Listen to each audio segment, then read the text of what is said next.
Assalamualaikum warahmatullahi wabarakatuh. Perkenalkan, nama saya Siti Nurul Badriyah, mahasiswa program studi bimbingan dan konseling Fakultas Keguruan dan Ilmu Pendidikan Universitas Ahmad Dahlan Yogyakarta. Di sini saya akan membagikan sedikit informasi mengenai perbedaan psikiater, psikolog, dan konselor. Yuk kita simak. Psikiater.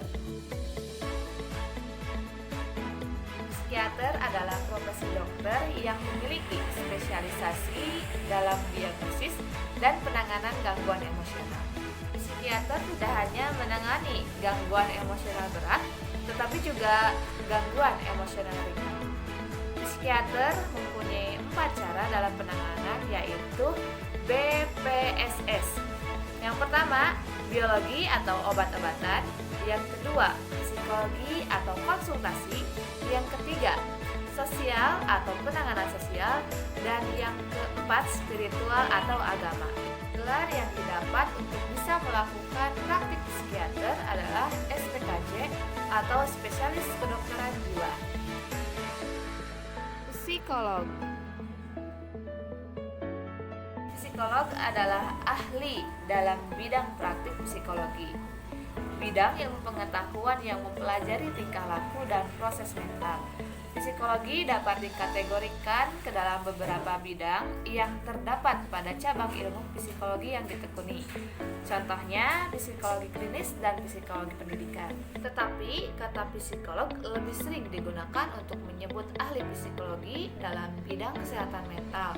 Bagi teman-teman sarjana strata psikologi yang mengambil spesialisasi psikologi klinis, bisa melanjutkan program studinya ke jenjang program pasca sarjana Fakultas Psikologi, sehingga berhak mendapatkan gelar Magister Psikologi dan dapat disebut sebagai psikolog.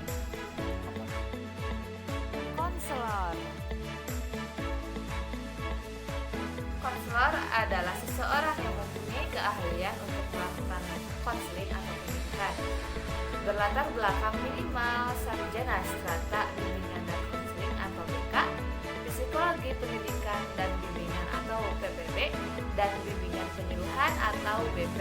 Konselor bergerak terutama dalam konseling di bidang pendidikan, tetapi juga merambah pada bidang industri dan organisasi, penanganan korban bencana, dan konseling secara umum di masyarakat. Khusus bagi konselor pendidikan yang bertugas memberikan layanan bimbingan dan konseling kepada peserta didik di satuan pendidikan, biasanya disebut sebagai guru BP atau guru BK. Kesimpulan, pemeriksaan yang diberikan dalam proses diagnosis oleh psikiater melibatkan pemeriksaan status mental dan pemeriksaan fisik. Ada kalanya membutuhkan bantuan alat pencitraan otak, contohnya tomografi termokomputerisasi. Selama pengobatan, psikiater dapat menggunakan psikoterapi dan obat-obatan.